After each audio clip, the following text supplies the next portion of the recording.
Hi everyone, thank you once again for tuning in. Today we're going to discuss the topic of width in the golf swing and how it can be really helpful and have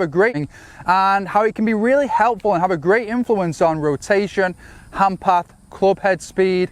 In a number of players recently where I've seen a few different swing, let's just call them faults or areas of improvement, achieving better width, and in most cases it was getting it early on in the swing, keeping that width throughout transition has been really helpful to allow them to have space coming on the way down. So if you're someone that feels like on the way down you're a little jammed up and don't have too much room, this is going to be a good one for you. If you are a player that say you saw my recent video on hand path and how when hand path gets too deep, it's obviously not a great thing. So if you have that deep hand path, this video as well is going to be a really good one for you as well. Once again, if you're enjoying the videos, the content, please remember to hit subscribe. Also go to ianmellergolf.com and sign up for the newsletter. I keep saying I'm going to get it going there, but I will get some extra content to everyone. Sign up for that newsletter soon. Okay, so with the backswing, what I'm going to do is I'm going to go through the swing in a few different sections and just give you share a couple of feels or drills that you may want to explore with your own game, so you can pick and choose what you feel may be appropriate for you. All right, so typically with a player, it is going to be early on in the swing that I'll have to give them a few prompters to create that width, and the drill that I typically use really helps them to achieve good rotation and just a nice match with a hand path with the rotation as well. And that exercise that I've gone to now is one that I've evolved from one of the doctors, Dr. Brendan McLaughlin in the gym. And essentially what I get a player to do is I'll get them to stand really nicely, rib cage, pelvis in good position there, really important as always. And then once you're in that setup position, the error that you see most players make, a lot of players make, I shouldn't say most, is that the hands will move too much in too quickly and the pressure will shift too much to the right. So, and then at the same time, you'll see they won't create much stretch across that lead shoulder in the takeaway. So what I'm encouraging players to do when I see this pattern is to keep the pressure longer in the left heel, to initiate the takeaway in a way that supports the club through the lead wrist, and then to reach through that. Now the really cool thing about this is that actual reach movement there through this lead shoulder allows the rib that we've seen. A lot of good players is how that rib cage sits down, almost points down in backswing. Okay, so I'm keeping that pressure as it was at the start all the way to here under that left heel, and I'm really getting a nice stretch across my torso as well. All right, so and if I show you that down the line, so I'll get matched up here with the ball. I'm lining up just to the right, that path in the distance there.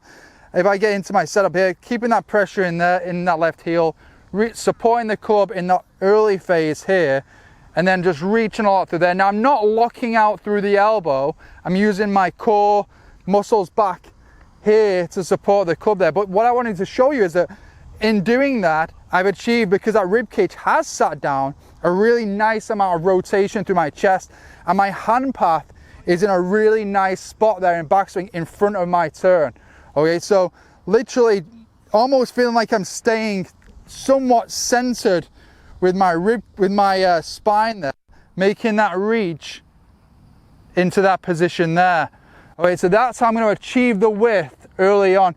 So if you're a player that sees the pressure shift early into that trail side, that's a good one for you. If you're a player that sees not too much rotation early on, there's something you could explore as well. Or if you see your hand path move too much in. So if I was to say for a lot of players, if they got really good at that move away, it's probably going to help. Okay, there's a lot of people out there that would really help, getting really good at that move. And if you wanted to just explore that move on its own when you're practicing, I would suggest, as always, just those left-handed takeaway drills. You've seen me do these a lot. Making sure that the club, see, if I get the hand path here now, it feels like the club wants to fall.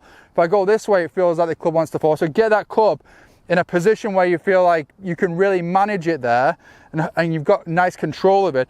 And then once you've rehearsed that position a few times, work into double hands, and then just some nice slow move back, and then move through. Okay, it doesn't really matter where the ball goes when you're working on that initial move to start off with, but after you've hit 4 or 5, you'll intuitively start to match up other areas of your swing just to accompany that takeaway. So patience, as always, is going to be really helpful whenever you're learning something new or you're trying to integrate something that feels new into your move. Okay, so once you've got a nice job done there, I mean, you've done so much of the work there in your swing. I would say if you can get here really good in your golf swing, you've done so much of the work to hitting a good shot. For me, then it's can you from the top complete the turn? For most players, the feel of with the body and letting the pelvis turn as well, rather than it getting to here and then the arms move almost behind the pivot, or your arms start to get really narrow. So that's because obviously behind, that is going to help, that's going to lose your width. If you get narrow, that's going to lose your width. And in both those patterns, what I tend to see is if the arms get here, in a lot of cases when they're deep, it's going to pull a lot of players that way, just because of the stretch across that lead shoulder is maxed out. So when they go to transition, the pelvis goes, it pulls the upper body with it, and that pulls the club out in front. Okay, so the other one I discussed was when they get too narrow. When a player then gets here and then they get too narrow to the top, then they transition and then they're really narrow here. They tend to have to like move back and then release and have a lot of hand activity through the ball. So from that takeaway move, from here, completing to the top, keeping that width. Okay, so completing to the top, keeping the width. It's more of just a loading, really getting that trail hip nice and high, really getting to that hip and really making sure you complete that turn with your rib cage. Okay, you will run on with your arms. Obviously with the momentum of the club in the takeaway, there will be some arm run on. So but I feel in rehearsals, it's going to be more helpful for players to keep the width with the arms and complete that turn with the rib cage and just letting the pelvis make a nice load into that trail hip. So with that one there, again, when you're working on it, I find the best, and I put a ton of stuff out there on the channel already around loading that trail hip, about rib cage rotation and backswing, so you could go and have a look at that stuff. But just for today's purpose, again, making sure I'm really good in that takeaway, making sure I'm really wide there. A good feel that I like is I'm keeping my hands as far away as I can from that trail shoulder there. That's a good one for me. And then just working at a little bit slower paces. I mean, you might make one swing at 20%, one at 40, one at 60, one at 80. So I'll hit one here that feels, let's go at say 40% speed through backswing, and then just move through in a way that feels comfortable and well balanced.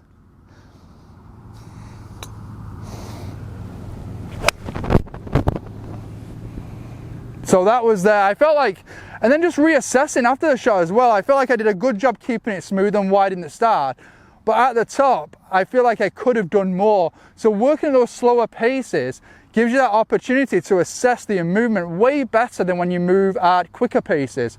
Okay, and in transition, which is essentially we're working on the transition phase there, anything that allows you to slow down and feel more is going to be really helpful. Okay, so let's call the next phase downswing and through. I feel like I like to connect from here through a lot of times with players. So once you've kept that width from the top and you've got down to, let's just say you kept that width to the top, then we're moving down to here. That's the phase where I feel can really help a lot of players that don't have much space coming into the shot. So in sets up here, keeping that hand as far away from my trail shoulder as I can there. Nice and wide in the start. Pressure still feels in that left heel as it was in the beginning. Nice and wide there, keeping that hand away from the trail shoulder.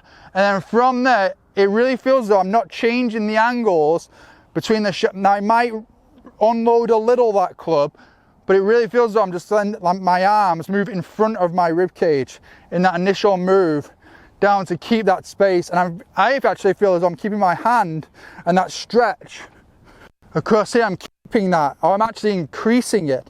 So a lot of people, when they get narrow in the downswing, they get really short across here in that move, and then really narrow with the hands, and then they have to get really handsy through it. So when I'm working here, I'm keeping almost the angle between here and here. It might unload a little, but then from there, I'm actually keeping that stretch across that lead shoulder to allow me to work through. And then as I work through, I want nice extension through the other side, so I want width on the other side as well. A lot of times when I see a player and they're really narrow on this side here, it's typically because down it maybe they haven't extended through that lead side, so they've stayed down a lot so they don't have too much room. Or it might be because they've slid too much with the pelvis and gone too lateral, or maybe even with the rib cage, but they've gone too lateral and they don't have any room here, so they look kind of narrow in that finished position here. So from the top, keep the space here, and then from there, make sure you get nice and long to that lead side and get a lot of extension through the shot there. And that's one there, you could work on it, just that move through phase with shorter swings. So if anyone feels like you don't get that nice extension through that lead side up and through it, working on that swing to here and then working that swing through is a good one to work on. Let me see if I can hit one of those for you. So I'm in here, nice stretch, keeping that space, getting nice and extended. I mean, one of my favorite feels is that nice extension through there, and really have to get that right shoulder through it as well to do it. Getting that right shoulder through really is a lot about how you move around that lead hip and how you extend through that lead side. So in here again, just trying to aim just to the right of that path out there in the distance. So we're going to go here, keeping the space as much as I can, and then through with width through to the finish.